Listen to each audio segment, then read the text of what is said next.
बहुत समय पहले की बात है। एक बुढ़िया के 7 पुत्र थे। उनमें से 6 कमाते थे और एक निकम्मा था। बुढ़िया अपने 6 बेटों को प्रेम से खाना खिलाती और 7वें बेटे को बाद में उनकी थाली की बची हुई जूठन खिला दिया करती थी। 7वें बेटे की पत्नी इस बात से बड़ी दुखी थी, क्योंकि वह बहुत भोला था और ऐसी बातों पर ध्यान नहीं देता था।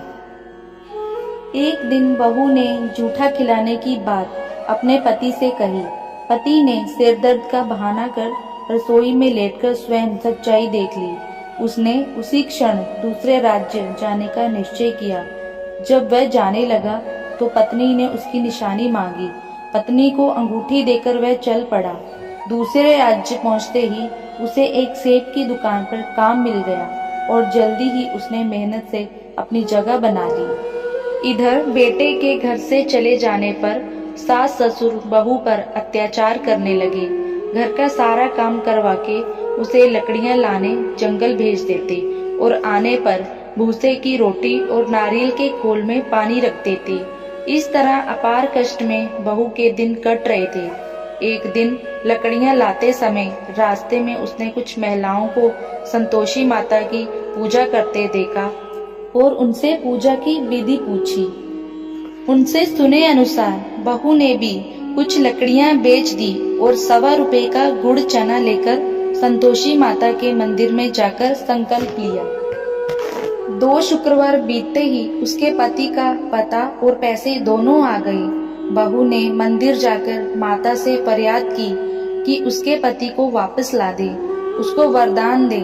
माता संतोषी ने स्वप्न में बेटे को दर्शन दिए और बहू का दुखड़ा सुनाया। इसके साथ ही उसके काम को पूरा कर घर जाने का संकल्प कराया। माता के आशीर्वाद से दूसरे दिन ही बेटे का सब लेन देन का कामकाज निपट गया और वह कपड़ा गहना लेकर घर चल पड़ा। वहाँ बहू रोज लकड़ियां बीनकर माता जी के मंदिर में दर्शन कर अपने सुख दुख कहा करती थी।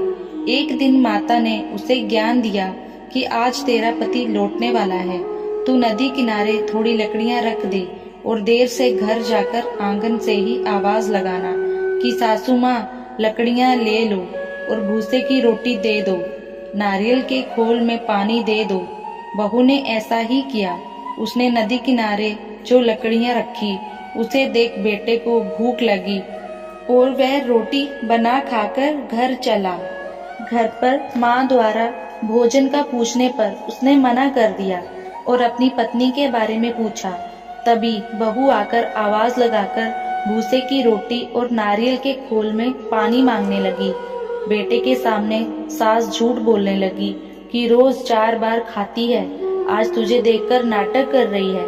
ये सारा दृश्य देख बेटा अपनी पत्नी को लेकर दूसरे घर में ठाठ से रहने लगा। शुक्रवार आने पर पत्नी ने उद्यापन की इच्छा जताई और पति की आज्ञा पाकर अपने जेठ के लड़कों को निमंत्रण दे आई। जेठानी को पता था कि शुक्रवार के दिन व्रत में खट्टा खाने की मनाही है।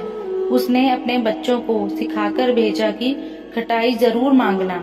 बच्चों ने भर पेट खीर खाई और फिर खटाई की रट लगाकर बैठ गए। ना देने पर चाची से रुपए मांगे और इमली खरीदकर खा ली। इससे संतोषी माता नाराज हो गई और बहू के पति को राजा के सैनिक पकड़कर ले गए। बहू ने मंदिर जाकर माफी मांगी और वापस उद्यापन का संकल्प लिया। इसके साथ ही उसका पति राजा के यहाँ से छूटकर घर आ गया। अगले शुक्रवार को बहू ने ब्राह्मण के बच्चों को भोजन करने बुलाया और दक्षिणा में पैसे ना देकर एक एक फल दिया। इससे संतोषी माता प्रसन्न हुई और जल्दी ही बहू को एक सुंदर से पुत्र की प्राप्ति हुई। बहू को देखकर पूरे परिवार ने संतोषी माता का विधिवत पूजन शुरू कर दिया और अनंत सुख प्राप्त किया। इस व्रत में प्रातः काल स्नान आदि से निवृत्त होकर संतोषी माता को स्मरण कर दंडवत प्रणाम करें। पूजा करते समय जल से भरा कलश रखकर उसके ऊपर गुड़ और चने से भरा कटोरा रखें। कथा करने और सुनने वाले अपने हाथ में गुड़ चना अवश्य रखें और मन ही मन संतोषी माता की जय बोलते जाएं। पूजा के लिए गुड़ चना अवश्य रखें और मन ही मन संतोषी माता की जय बोलते जाएं। पूजा के लिए गुड़ चना लेते समय सवाई का ध्यान जरूर रखें, यानी अपने सामर्थ्य के अनुसार चना गुड़ 1.25 रुपए, 5.25 रुपए या 11.25 रुपए के बढ़ते क्रम के अनुरूप ही लें। कथा समाप्त होने पर हाथ का गुड़ चना गाय माता को खिला दें और कलश पर रखा चना गुड़ प्रसाद के रूप में बांट दें और स्वयं भी प्रसाद लें। इस विधि से तब तक व्रत करते रहें जब तक आपकी मनोकामना पूरी ना हो जाए।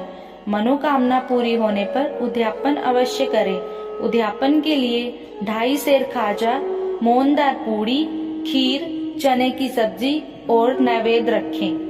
घी का दीपक जलाकर संतोषी माता की कथा करें। जयकारा लगाकर नारियल फोड़ें। इस दिन घर में कोई खटाई ना खाए, ना ही किसी को कुछ भी खट्टा दें। इस दिन 8 लड़कों को भोजन कराएं।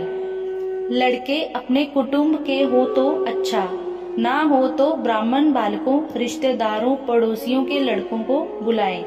भोजन करा के यथाशक्ति दक्षिणा दें, जिसमें पैसे के स्थान पर कोई फल देना अधिक अच्छा होता है।